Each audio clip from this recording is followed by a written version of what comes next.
What's up, guys, and welcome back to another episode of the Be Unstoppable podcast. My name is Brittney Cano, and I am your host. And I'm so excited to be back for another episode. I know I was not here last week. We were in California, and we were out traveling. And man, guys, we had so much fun. We went to the Dark Sport event supporting Jazzy, and then we went to Disneyland with our friends. And man, honestly, it was just such a great trip. It was the first time going to Disney World as an adult, but I feel like going with all of my best friends made it just like so much more fun. And like we were riding rides and like trying new foods, and honestly just like the whole trip in general. Like we went and we rented like a van, like a Mercedes Sprinter van, and we all stayed in an Airbnb, and it was just so fun. And I think the best thing about it all is like I don't really consider my friends friends. I consider them like my family. And so we just had like the absolute best freaking time. And it made me really happy too, because one of the things that I had been working on, or that I have been working on the past like 2 months, is my friendships and just how I'm showing up in my friendships, right? It's not necessarily about, like we talked about this 2 weeks ago, it's not necessarily about like what my friends can give me, but what I can give to my friends. And so I'm going to get into this a little bit later, but yeah, the whole trip was just really freaking awesome. And, I've been thinking a lot about my goal for this podcast. I know that I was telling you guys that, originally my goal was to start the podcast. And then I was feeling a little bit, I don't want to say lost, but trying to figure out what is it that I want to accomplish with this podcast? Like, what is my long-term goal? Where do I see myself? And I feel like for right now, my main goal for this podcast is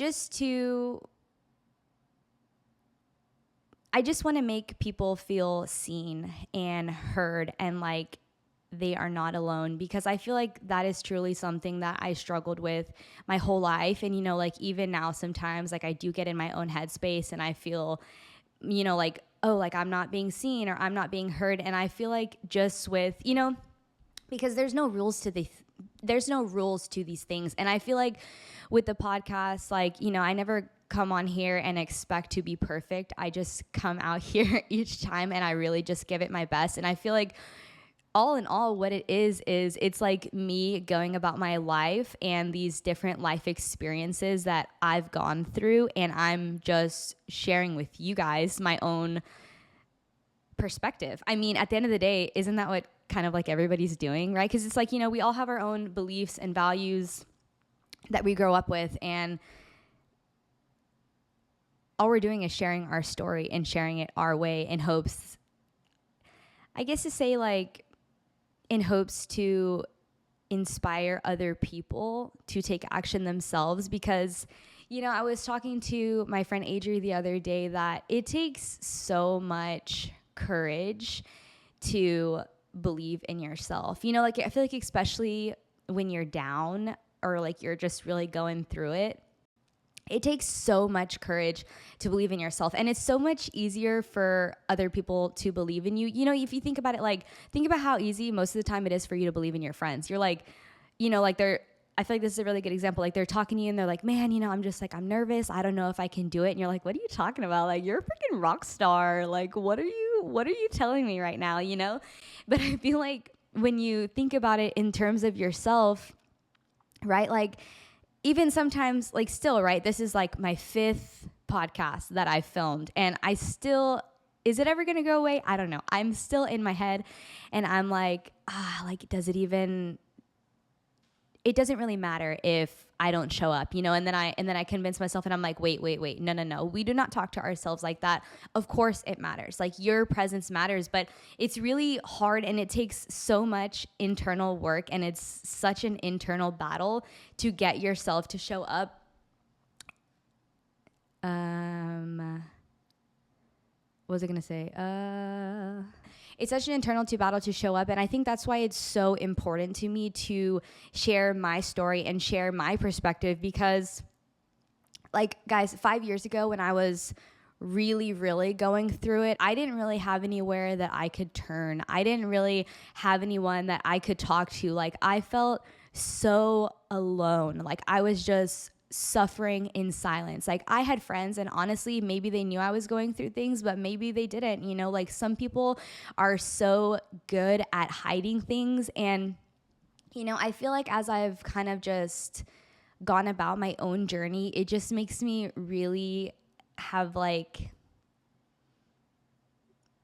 this intense level of compassion for people, because, you know, like with me, whenever I am going through it, I do tend to isolate myself. And one thing that I've learned now is, okay, this is a pattern that I do, right? Every so often. And I've gone through it a couple of times, and then by the end of it, I feel like I'm kind of like in the doghouse with my friends, and I'm like, oh man, like, I'm sorry I've been like MIA, and like, you know, like that wasn't my intention. But it's kind of like, how many times can you do that before like people start to feel a certain way, you know? Because at the end of the day, like, yes, I know you are personally going through it, or I'm going to use myself. At the end of the day, like, yes, I know I am personally going through it, but I have to understand now I have people in my life that love me. I have people in my life that care about me. And, you know, as hard as it is for me to be in my own little world over here, I'm sure it's really hard for my friends to see when I'm not doing okay, you know? And I feel like, you know, I was talking to my friend Elizabeth the other day, and it was just, okay, so I've talked about her before, man, I freaking love this girl, because we like barely hang out and we like barely talk. But I feel like whenever we do get together, it's like this whole, like, I've seen like those like memes or like reels, and it's like we have like a whole PowerPoint presentation of like what's been going on in our lives. And like we're just like, you know, talking so deeply and intensely. And I feel like our relationship has grown so fast, but at such an in-depth level. And we literally have hung out like 4 times. So it's just like really funny to see. But she was saying that she does this too. And she was telling me that she's gotten herself to the point where now she's like, she tells her friends, hey, I just want to let you know that I'm going through it, and it's nothing personal. It's not personal, but, you know, I'm just going through some things right now, so I may be a little bit absent, and I just want to let you know that I love you so much. And it was like really eye-opening to me, because I am at the point still right now, right? Like, I feel like whenever you go through different things in your life, or like you're trying to develop self-awareness and you're trying to learn different things, I feel like we're like onions, and it always happens in layers. And so right now I am currently at the layer of I disappear, and then I come back a few months later or whatever, and then my friends are like, what's going on? You know? And then even me too, I'm like, oh, I didn't realize what was happening. And so it's been interesting, right? Because I feel like I've done that pattern maybe like 2 to 3 times now, where I've done that. It's kind of like, I feel like I go through moments of like getting stuck, and those stickiness moments last like a couple of months, right? It's like, I'm human, I'm normal, and we all go through that. We all have those moments, but what's important to remember is that we show it in different ways, right? So I feel like I'm developing that awareness now in myself, of getting myself to the place where, you know, if I feel like I'm about to go down this certain way, what can I do now, like, to prepare myself or prepare the people around me? Because I feel like, guys, friendships, hold on, my dog is walking over here. I feel like friendships, can you take him over there? His little feet allowed. Go puppy, go puppy, go puppy, go puppy. He doesn't want to go. Go.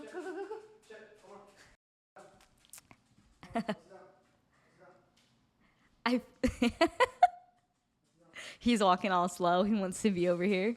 Oh, wait, okay. I feel like adult friendships are so important, and honestly, like, so underrated, like how rewarding they are. So I think, actually, before I get into this, I want to talk about something real quick. So Some of you may know, I did 75 Hard last year. And one of the requirements for 75 Hard was to read 10 pages of a personal development book a day, right? Which I did. I completed it in full. And I was reading this book. It's called The Last Arrow. And then I just like stopped. I literally think I stopped reading this book. And I had 50 pages of this book left. I got so far into it and I just completely stopped. And it's been under my seat. I'm like passenger princess, okay? It's been under my car seat in the car since like December 24th or whenever we ended 75 Hard. I literally did not pick up the book again. And now it's May 6th. And man, I don't know. I kept having I knew the book was there. And I just had this feeling like I need to pick up that book. I need to finish it. I need to read it. Like if I don't finish it, it's really going to bother me. And so last night I was actually looking for the book of the month. I couldn't find it. It fell between I'm going to get into that in a minute. It fell between my nightstand and my the wall, and I couldn't find it. And so I was looking all over for my book, and then I was like, you know what? Let me just go check in the car. Maybe I took it in the car because sometimes I read in the car on the way to the gym, and I was like, maybe it fell or something. Let me just go check. So I got this book, and I was like, you know what? I'm going to read it. I'm going to finish it. So I read 50 pages of this book last night, and I finished the book. And I think God is really funny in the best way, because one thing that I always say is the book always finds you when you're ready for it. And I mean, I was reading this book, I had another book that I read of his and I read it, and then I was reading this one, and I just completely came to a stop. And when I picked it up last night, I wrote it down. The chapters were about finding your tribe, knowing what you want, and being battle ready. And I'm actually going to read this to you. So I just thought it was so crazy because relationships, but friendships has been the most important theme in my life this year so far. And I have just been working so hard to be honestly just a great friend. What kind of friend would I want to have and double it, And it's that's what I've been working so hard to become. And I'm going to read you guys this part. So it says, I assure you this is true in every arena of life. You will go faster and further when you find your tribe. When you find a people committed to a common mission, a common purpose, you find those individuals who are like-hearted and like-minded and carry the same fire you carry and whose passion burns as brightly as yours. People don't slow you down. The wrong people slow you down. When you choose the right people, when you find your people, your life begins to come together in a way that it never could when you walk alone. If we are not careful, we will spend our entire lives trying to find ourselves and never realize that we never fully become ourselves until we find our people.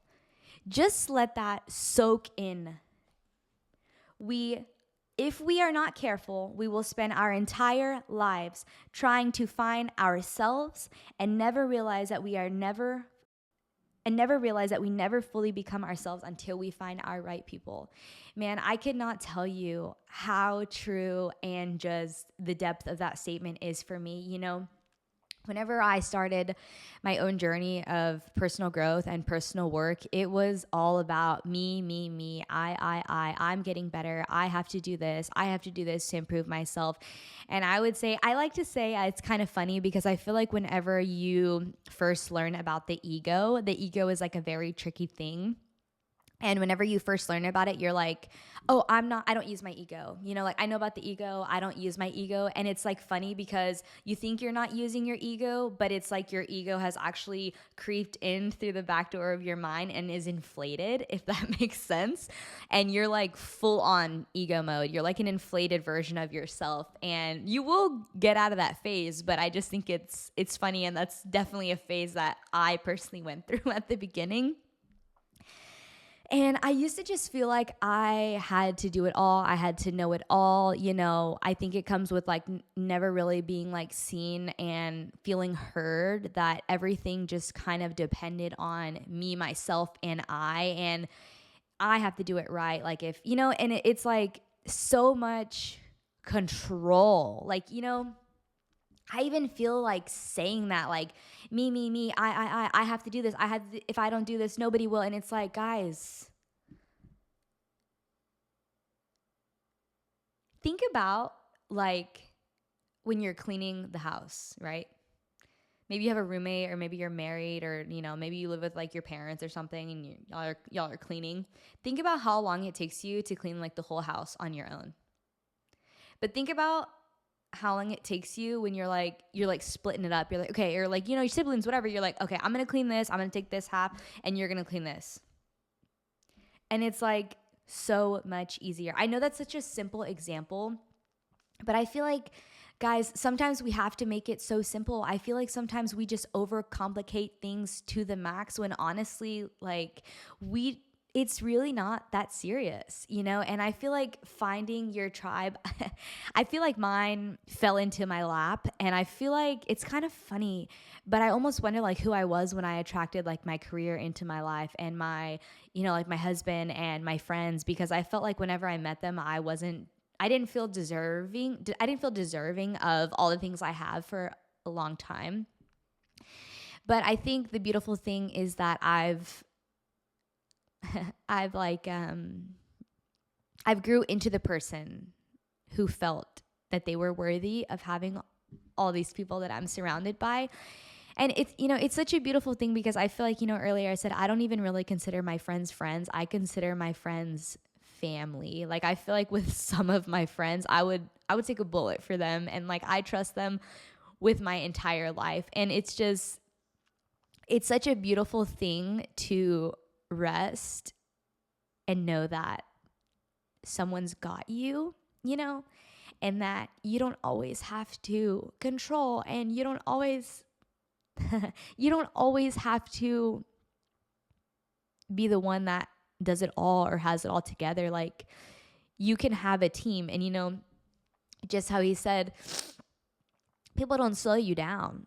The wrong people slow you down. And I feel like to our core, we know who our people are. Even if you have friends right now that maybe you don't think that they're your forever people, that's okay. I feel like everyone comes at a cost, and maybe it's something that you have to go through right now. Maybe it's something that you have to learn to get through your people. Like, I've been through, it sounds funny, but I've been through a couple of people that whenever I was friends with them, I knew they weren't going to be like my forever people. And was it hard to make those decisions to let them go? Yeah, absolutely. But, looking back, I know that it was 100% necessary for me to go through that, and for me to learn things so I could, in a sense, earn my forever people.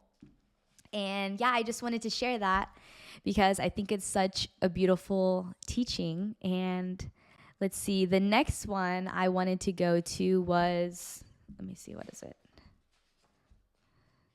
Know what you want. We talked about this 2 weeks ago. Know what you want. Man, guys, I don't think there is truly anything more powerful than knowing what you want, because I'm going to read.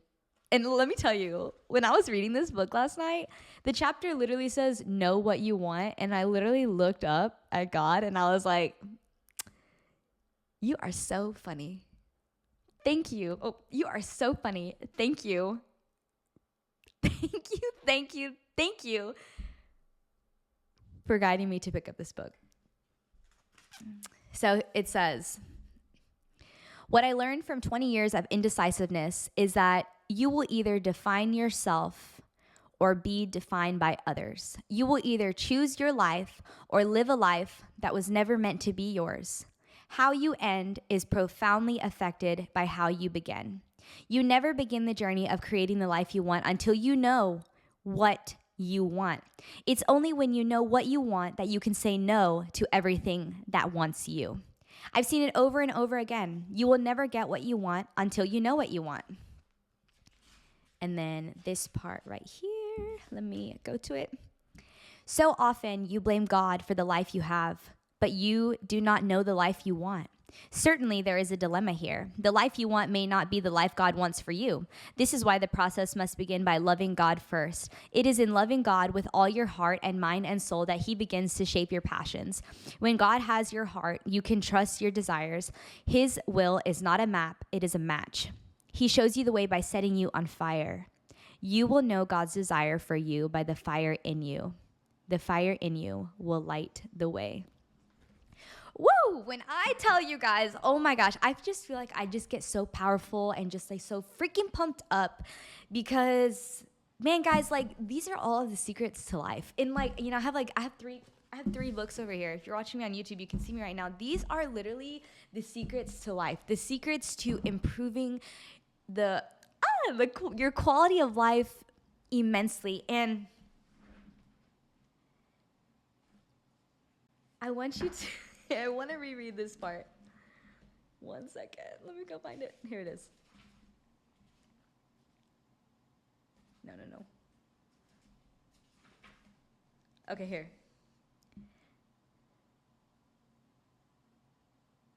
You never begin the journey of creating the life you want until you know what you want. It is only when you know what you want that you can say no to everything that wants you.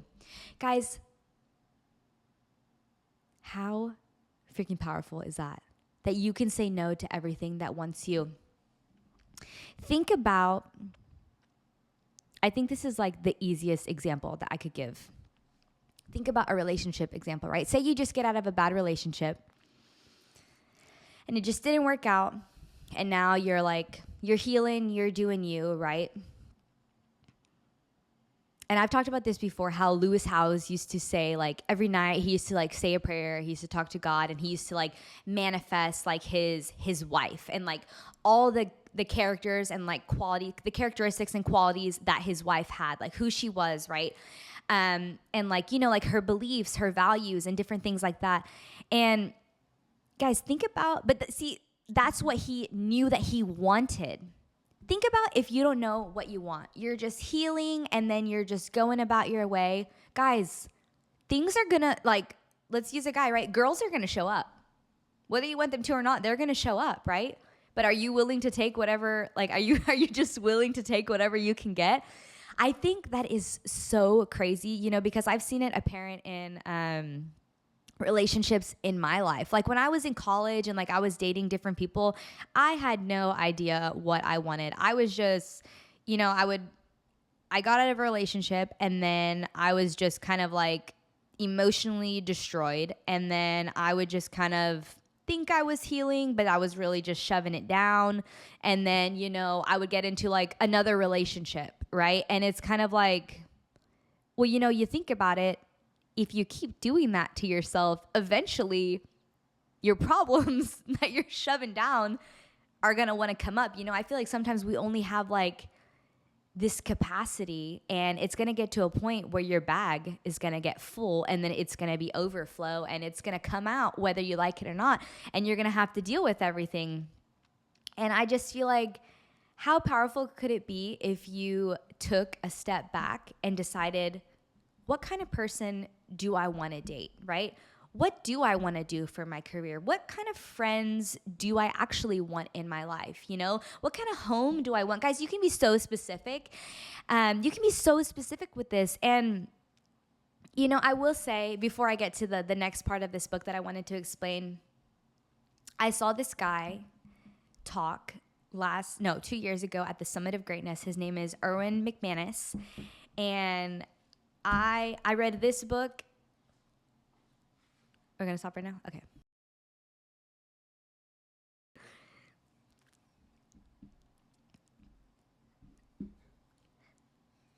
Okay. I read this book, and I just pulled this off my bookshelf, and then I also read The Way of the Warrior. And, man, you know, I was the one who did the work, right? By picking up the book and reading. I was the one who took action. But man, I really attribute my coming back home to God to this man right here and in his words and in everything that he poured his heart and soul into this book, because, you know, I have been growing in my faith. Last year, I would say I was like more skeptical. The past 2 years, I would say I was more skeptical. I really didn't know what to believe in. And I always wanted to believe in God, but I really felt like I couldn't call it God. I was more so like the universe, and now I'm both. But I do think I say God now more interchangeably. But I feel like one of the things that was super important to me as I was coming about in my faith is figuring out, what is it that I believe? You know, what is it that I want to believe? Who is my God? Because even though God is God, I'm sure you think of God differently than I do, right? And it's like, it's so individualistic. I feel like we're all so different. And the most important thing that I've been focusing on this year is my relationship with God. And, you know, by reading his words, and I feel like if you are kind of skeptical, you will love these. I don't even want to say skeptical. I feel like maybe you do want to believe in God, but you're not really sure how to go about it, and like you're not ready to read I personally have not read the Bible yet. You don't want to read the Bible, like you don't want to go to church, you know, just different things, right? I felt like whenever I picked up his books, I wasn't even really like knowing what to expect, because I knew he was a pastor, but he was like a more so untraditional pastor. And so, yeah, I picked up this book, and picked up the other one first, and I started reading it, and the teachings were just like, they just kind of blew me away, and everything made sense. I feel like I was looking for a missing puzzle piece for so long, and reading his books really kind of solidified everything for me and truly made me believe in God. And so yesterday, the last chapter that I read was called Battle Ready. And guys, I was like crying reading this book, reading the last chapter. So basically, he's talking about how he's a pastor in California, and he was talking about how he used to pastor in like this like area of town, and it was not the best part of town. And he was like, I would have like 20 people show up. And he was like, if we were lucky, like we would have like 300 people show up like in the later years. And he did that for like 10 years.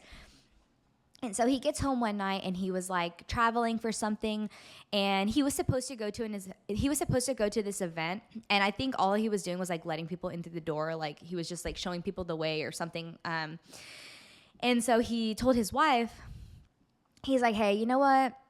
I'm not really feeling good right now. I'm really, really tired from the travel, and I just think that I'm not going to go, you know? Like I feel like my presence isn't really going to be missed. Like it's such like a easy replaceable job, and someone could just like fill my place. Like no big deal. It's not going to be a big deal if I don't show up. He's like, yeah, you know what? My presence isn't going to really be missed. Like I'm not going to go. And she was like, no, you need to go. You signed up. You gave your word. You made this commitment. Oh, you need to go. You made this commitment that you were going to be there. So you need to show up, and you need to go. And she was like really hounding him, right? And he's like getting upset, and he's like, why are you like taking this so serious? Like, fine, whatever. Like, I'll go. And so he shows up, and there's like this like big speaker or whatever. He's like the host of the event, and he's like the main speaker. His plane got delayed, and he's not gonna be able to make it in. So I'm choosing you to go on. And he's like, what? Like, no, me? No, I'm not ready, right? And he was like blowing it off a couple times, and he's like, no, Erwin, we're choosing you to go on. And he was like, man, like, this is what I've always asked for. This is what I've always wanted. You know, I've known I've wanted this, but I sure would have liked a little bit more notice to make it happen. And that's why I said God is funny. And so he goes to the back and he's like praying, right? And he's like, God, like, please help me, like, speak to all these people, like, please, like, speak through me, all these things. And he gets out there, and guys, he preached that night to 20,000 people. 20,000 people. He was used to doing 300 or maybe just like 30. And he said, showing up every day for 10 years is what prepared me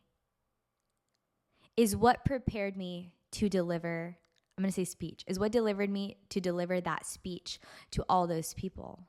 Because it's not about getting ready, guys. It's about staying ready, you know? And I thought about this in myself, right? Like, I think about like, sometimes I feel like, what does it matter like if I show up? And I don't literally say that, but sometimes I have like certain feelings like, oh, it's okay if I miss this, or oh, it's okay if I don't do this. But like, it's the little things, man. It's the little things that compound and add up. It's the little things that keep you battle ready, you know? And it's like, he said this one line. I wonder if I can find it. Oh, and I also want to say that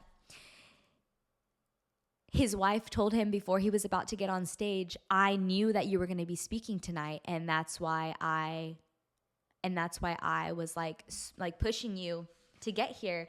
And he was like, well, if you knew I was speaking, then why didn't you tell me? And she was like, because you needed to come for the right reasons. You needed to come here to serve, to be faithful to what you had committed to. I knew if you didn't show up, you would have missed the opportunity that God had waiting for you. And I want you to think about that. You know, I'm showing up right now, week to week. I missed 2 weeks, but I'm showing right now week to week. Guys, I don't know what's in the future for me. I know what I want. I know where I want to be. I know where I'm going to get to, but I don't know when it's going to show up. I don't know when that opportunity that my heart has been set on for so long is going to show up to me. But this right here, right now, this is what's getting me ready. This is what's preparing me, you know? Think about the things that you go through in your life and you're not showing up to. He says, the great tragedy would be living your life waiting for the moment to come instead of living your life preparing for when the moment comes. In God's economy, nothing is wasted. Everything you do today that seems insignificant will find its significance. You should never see any tasks as too small for you. If small is what you are entrusted with, that is your stewardship. It says, the moment requires action or even reaction. Those moments and actions are informed and fueled by who we are. The best way to ensure that you will seize every opportunity is to be the best expression of who you are. Too many of us spend far too much time trying to maximize the opportunities around us and too little time committing to maximizing the potential within us. What I have seen over a lifetime is that from our perception, we wonder why God hasn't given us the opportunities we long for. And from his perception, he wonders why we chose to be unprepared for the opportunities he placed right in front of us. Failure is rarely about the challenges we face. Rather, it is about our lack of preparation. You cannot know every challenge you will face, but you can know who you are when you face that challenge. And one thing that he talks about too is think about all the opportunities that are in front of us right now. You know, it's like we are constantly asking God for all of these things. But guys, what if they're right in front of you? And what if you can't see them because you have your eyes closed? What about that? Because opportunities are everywhere. Miracles are everywhere. Your dream life, this life that you so desperately want but are, afraid to take action to get, it's there. You know, think about it. Money is all around us. Money is there. You want to be a millionaire? There's $1 million. It's just there. It's around us. But it's your job to find it. It's your job to create it. And I just thought that this was such a cool lesson that I needed to learn, because I needed to learn and I needed to be reminded of. Because, sometimes I feel like whenever, I told you how important repetition is. And I feel like sometimes when I take like a I've only done it twice, but whenever I take a week off, I feel like it's like when you go to the gym and you're going to the gym for like 5 days a week and you go for a month, 5 days a week, right? But then all of a sudden, right? It's like you got this new habit going and then all of a sudden something happens and you're like, oh, I can't go this week. And then the next week you go less and less and less. It's like as easy it is to stack your habits and to compound, it's so easy to unstack them also. And so I feel like whenever you are unstacking, that's when those little creeper thoughts like to come in. Like, oh yeah, I know you wanted to do that, but actually, like, do you think we can do it? Do you think that it's even worth us showing up? Yes. Absolutely it is. And so I just wanted to share that because it just got me so fired up and pumped for the future of my podcast and honestly just my life. He talks about how important it is to be your best wherever you are, and with everything that you do, like I feel like sometimes we go through phases and like, for me, like it's so easy to, be doing something for one client and then I'm like, oh, like all in, like I'm like, oh, I'm loving this, I'm giving it my all, and then I'm over here making something for myself, just by example, and I'm like, oh, well, like it doesn't really matter, but like guys, you got to be your best wherever you are because those compound and those stack up and those get you to where you want to be. Sometimes in the moment it seems so insignificant, but in the end they are always significant. And moving on, I wanted to talk about the book of the month last month. So I actually have not finished it, but I know a lot of you have. And I'm super, super proud of everyone that finished it and everyone that just really took action and bet on themselves this past month. I will say that I had a lot of growth going into this because I'm about halfway through. I'm still going to finish it. And I'm going to announce this month's book. So I'm planning to read both this month. That way I can finish this one with you guys. And then I think what I'm going to end up doing is I want to do some type of like meetup in the park or something. Just like a little like picnic, something like fun. And just like to get, like meet people that are really into like personal development and like just like network and stuff. It's so fun. You never know who you can meet. So I'll let you know when I want to plan that. Of course, I want to finish the book first. So I will say I was really proud of myself because even though I didn't finish the book, I was not beating myself up about it, right, guys? I said it's not that serious. It's not the end of the world. I did read half of the book, which is still a huge win, right? I did still learn a lot of things, and I'm going to continue to read it. I feel like in the past, an all or nothing mindset is something that I'm really trying to let go of. I'm trying to just let it go because it just does not serve me in any way. And in the past, if I would have stopped reading this book, I would have just been like, okay, you know what? It's too late. I don't have any more time. I can't read it anymore because I failed, right? I would consider it as a failure. And now I'm like, so what? I didn't finish it, but at least I started it, right? Like, guys, celebrate your wins instead of always putting yourselves down. Like, I feel like there's a time and a place, like, kind of like, do a deep dive. I feel like everything does not always have to be what is the word that I'm looking for here? It's not a negative, but like, reprimand, or I don't know the word that I'm searching for here. That's not coming to me. It doesn't always have to be something super negative, like, yes, I'm not in trouble. Okay. This is kind of what I'm searching for, I guess. I'm not in trouble because I didn't finish the book. Life is going to go on. It's okay. I can start fresh today. Every day is a new day. I can start fresh today. I can move forward and I can continue to read the book. And so that's really the way I'm going to go about it. I'm honestly really, really, really freaking proud of myself for that because that is some huge growth. And go, Britt. I just say celebrate yourself because, guys, if you're not going to celebrate yourself, who will? So just keep doing your thing. And I'm so proud of you guys. Seriously, so freaking proud of you guys, everybody who read the book. So stay tuned. I'll probably announce on the Instagram or maybe like the next podcast when I plan on doing like the little picnic meetup. And let me just slide these books to the side. The next book, so my mom actually bought me this for Christmas. I have heard so many good things about this book, but I have never read it. It's like a big one and comparable to my hand. And I feel like I have average size hands, but it is Atomic Habits. I feel like this is a really good book, even though I never read it, right? I feel like I've heard so many good things. I feel like this one was a really good basis, like a really good foundation for everything, right? And I feel like now I really want to teach you guys. It's not even me teaching you. I want you guys to teach yourself how to build good habits, right? It says an easy and proven way to build good habits and break bad ones. So I'm really, really, really excited to read this book. I'm going to be giving away 2 books again, just like last time. So I guess I'll put the rules in the box down, or in the comment box down below.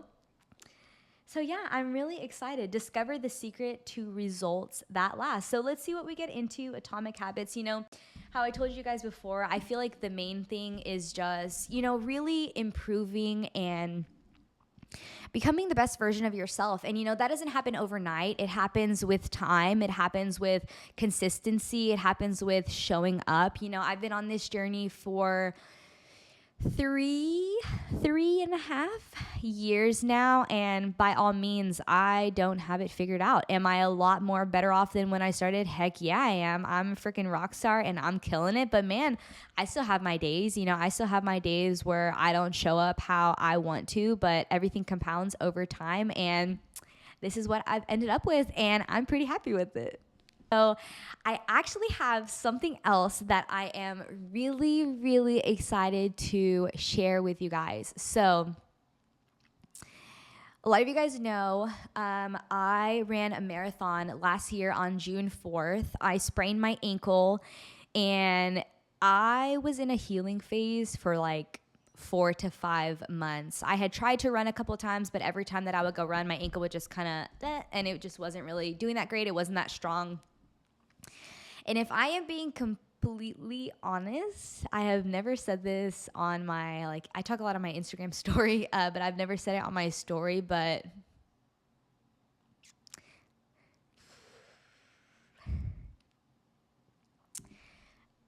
I feel like I'm going to cry because it was just so hard for me because, you know, I was like seeing all these people run, and like it was making me so excited, and then like I would go try, and then I would just like be in pain, and so I just decided to like just stop running. And it was like a really hard decision for me because I felt like, you know, I almost feel like whenever I was running and whenever I was training for my marathon, it taught me so much discipline and like showing up for myself in a way that I never had before, and I truly fell in love with it. And it's something that I love so much, and I felt like it was something that just kind of like got taken away from me. Like I felt like it just kind of got ripped away, and I just couldn't do it. And then I got really scared, you know. I feel like I developed this fear, like, no, you can't run, because if you run, you're going to hurt yourself, and then you're going to have to take more time off. And it just like, I felt like I was just in like this cycle, and I just like didn't run, you know, like when people would ask me to run, I would just make excuses, and like I felt like I was enabling myself, and it was just really hard. It's been really hard. And lately at the gym, I've been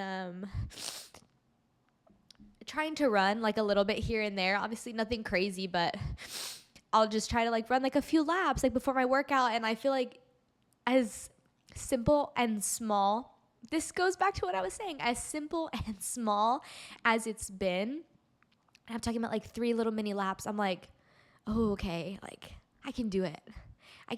My ankle, she feels good, you know. I'm like doing silly things like running, you know, I'm coming back from my walk with Adrian, I'm running down the hallway, and I'm like, okay, I can do it. But like these little things that I've been doing, like really when like I feel like no one's watching me, just kind of like on my own time, like zero pressure, have been really adding up. And I'm so excited because I'm going to start running again.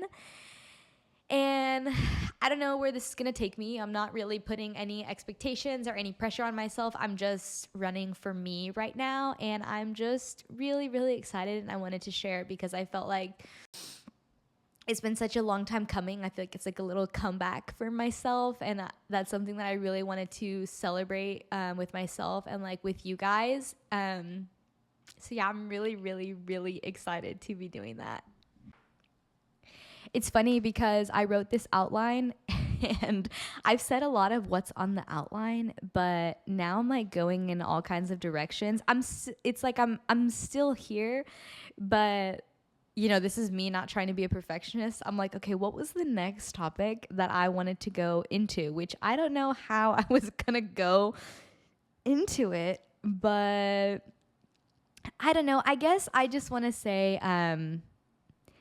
one thing that I learned from the dark sport event, it's like I didn't even really learn it from the dark sport event. It's just like I guess yes and no, right? But it's like the name of the event is called Memento Mori, and it stands for Remember One Day You Will Die.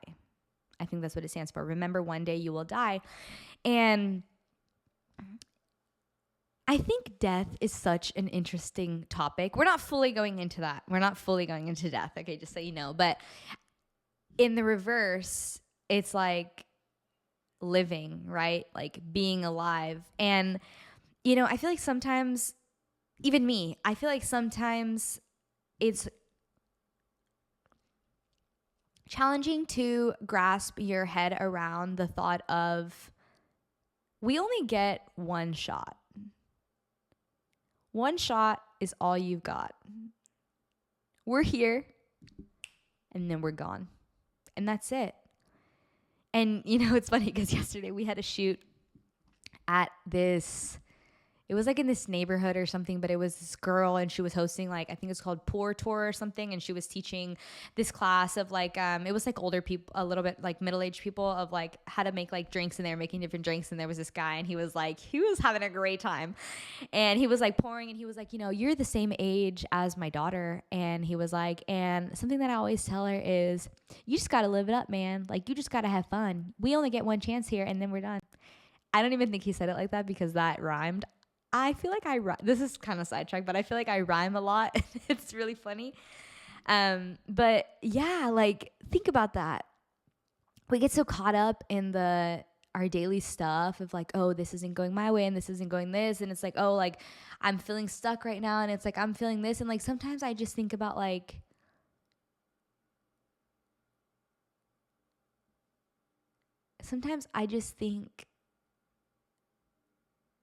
like when I'm going through those moments, like, yeah, I know in those moments I'm doing the best I can, but when I get out of it, I'm like, whoa, what just happened? Like, what could I have done with that time? You know, and I feel like it's not even being about like an ultra performer. Like, you know, I understand we have to rest and stuff, but like, I think it's more so what I'm trying to say is like maximizing the potential of your life and like who you could be and who you could become. You know, I feel like, think about the impact that this man had on me, right? And it makes me wonder, like, if he would have never showed up to fulfill his purpose, how long would it have taken me to find God? You know what I mean? Would I have found him? Sure. Just maybe it would have taken me a little bit longer. Maybe I would have found him a different way, right? There's like 100 alternate realities that we can imagine, that we could dream up. But you know, and I talked about this before too. Think about who needs you. Think about who needs you to show up. You know, like I get so many comments and DMs and I'm like so grateful for you guys. And it can go the same way, right? Like what happens if I don't show up for you guys? You know, maybe some of you are going through it and you're like, oh my God, I'm looking forward to Brittney's podcast this week. Like I know she wasn't there last week, but I'm like, oh my God, I can't wait to hear what she's going to say. Like think about that, right? But it's so different. Is it going to stop?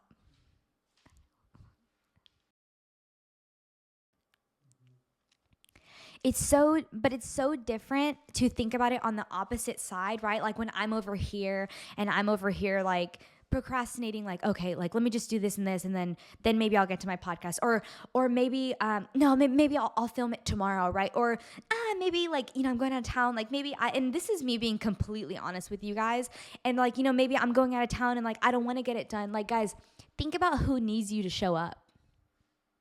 Think about how you have to show up. Think about how many times you have to show up in order for God to give you the opportunity that you've been waiting for. Think about it like that.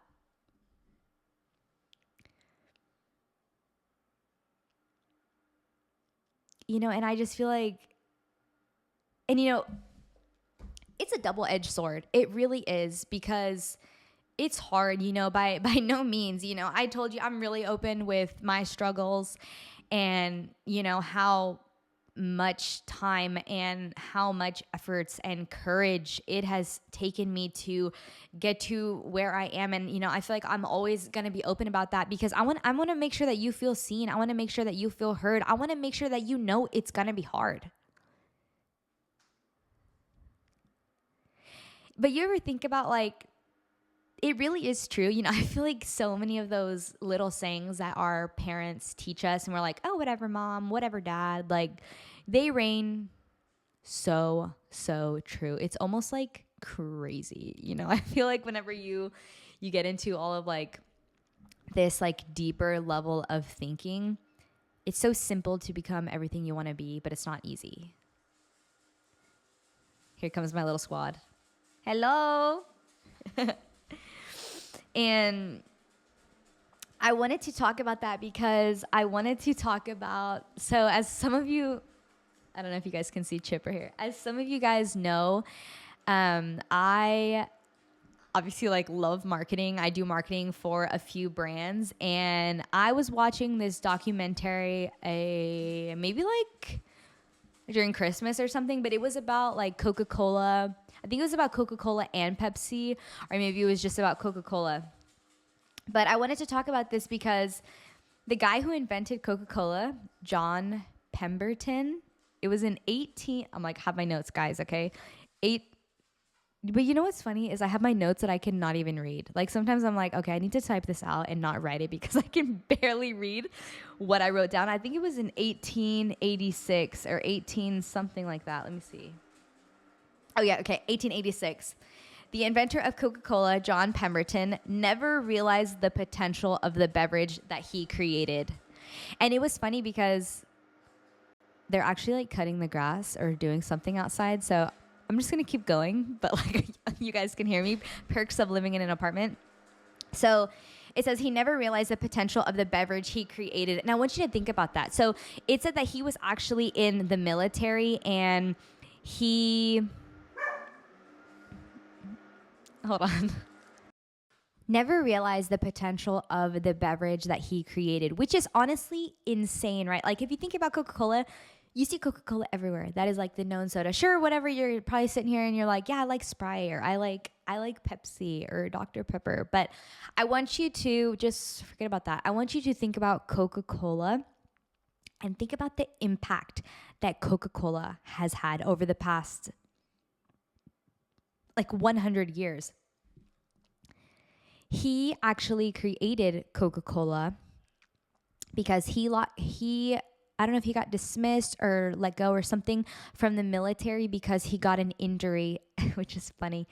Funny because of my marathon story, not funny because he got an injury. Funny because, and so he created Coca-Cola. It was like a drink for him to drink for himself, because I think back then it had, like, cocaine in it or something. Besides the point. But I wanted to bring this up because think about this soda company that has 43%, I did look this up, 43% of the world's, like, soda share. Like, 43 out of 100 people, 43% of them are drinking Coca-Cola. That is, like, crazy. And, like, when you think about, too, like, the innovations and the revolutionary ideas that they had to go through, guys, 100 years. I think about myself and that I've had my business for 3 years, and Sure, right? I've had little hiccups that have come and gone, and I'm like, oh my God, like, how, I have moments where I'm like, how am I going to get past this? What am I going to go to the next level? 100 years. Could you imagine doing whatever you're doing for 100 years and thinking about all the problem solving, right? All the hiring, the firing, the marketing, everything that it's going to take in order to become one of the best in the world. And, I just think like the thought process behind Coca-Cola was so genius because they truly thought about their customer, right? Like which is the way to go, right? Who are we serving? Who's buying our product? The customer. And one of the first ways that they started was back in the day, they used to like pump your gas for you. And so they're like, okay, well, like what if we could get soda to like people on the road, like while they're driving? There's a lot of people that are driving. What if we put like ice chests next to the gas stations and people can grab themselves like a nice ice cold Coca-Cola? And I don't know if this was before or after the bottled thing, but I think it was after. So they made like these like custom Coca-Cola ice chests, and they made like bottled Coca-Cola. That way people could like have it on. I feel like that may be wrong information, but I'm just going to pretend like this is correct and go with it. There's still somewhere in the sequence here, because they were like, oh, everyone's driving all the time. Like that would be awesome to have like an ice cold refreshing Coca-Cola when you're driving. And that just like blew my mind, because like think about these times, right? Like I feel like nowadays, like, yeah, like, there are some like inventions and people like still get blown away about like different things. But like back in the day, like the 1800s, like nobody was doing that. They were saying that his son took over the Coca-Cola, and he had actually, he had this idea to bottle the Coca-Cola, right? Because back in the day they had like soda dispensaries, and like you would have to like go to the gas station, you had to go to the store, and like they would make you a pop, they would make you a soda. And so they were like, okay, how can we get this, everybody? Let me bottle it up. And they were like, no, like they actually like hated his idea, because they were like, oh, we tried that like back in the day, but like a bunch of it was saying like rats and like rat feces like got all over the bottles, and like people were drinking it and people were getting really sick. So they were like, that's like a dumb idea, and they discredited him. But he was like trying to prove that like he was basically like stepping up, right? Like in his dad's company, and he was just trying to prove like himself and his worth. And he's like, I know this is going to be a really good idea. And then that was like literally revolutionized everything. Like it was like game changer for the soda industry. And I just think I feel like it just goes to show like what you can accomplish, and it just goes to show what you can accomplish and what you can achieve if you don't give up. I said 100 years. That's longer than some people's lifespans. What could you achieve if you kept going and you didn't give up in 100 years? Break it down. What about 50? Break it down. What could you achieve if you were consistent and you kept going in 10 years? What about 5? What about 1? What about 1 month? Think about something, super easy example. Think about the gym. How much would you mentally and physically change if you kept showing up to the gym for 1 month? You're like, you know what? I'm going to commit myself. I'm going to go for 1 month. I'm going to go 5 days a week, or I'm going to go 4 days a week, whatever. You would change. You think about that. And I feel like sometimes we have this funny way of overcomplicating things to the max, when like there's always a way. There is always a way. And if there isn't, like it's totally figure outable, So sometimes you just got to let go and learn to go with the flow. Easier said than done. I feel like for me, it's like a feeling and not necessarily an action, but it's more so of like moving myself to this frequency, this energetic minimum, And I feel like in a way I've claimed that, how can I say this? I had this saying down. It was like my screensaver for, oh my God. What was it? I can feel. It was basically like something like, I can live easy and free, and things can be, man, what was it? I don't know. I guess it was like more so like of a mindset, like things can come easily to me. I can be happy and free. I'll have to figure that out. But that's basically like what it was, right? And I feel like claiming your energetic minimum. I feel like if you think things are always going to be difficult, they are. If you think things are going to be easy, they are. Maybe not like, don't take me literally here. It obviously depends on what you're doing. But I feel like we just don't have to make life as complicated as it really is. I feel like the universe wants to work in our favor. The universe wants to give us everything that we want. It wants us to live the life of our dreams, but you got to show up to claim it, And I feel like thoughts become things. What you think about transpires into your physical reality. Everything that you have right now and you're looking around you, whether you're driving in the car, whether you're sitting in the house, you sit on your computer, everything around you was once a thought that you once had, something that you wanted, something that transpired into your personal reality.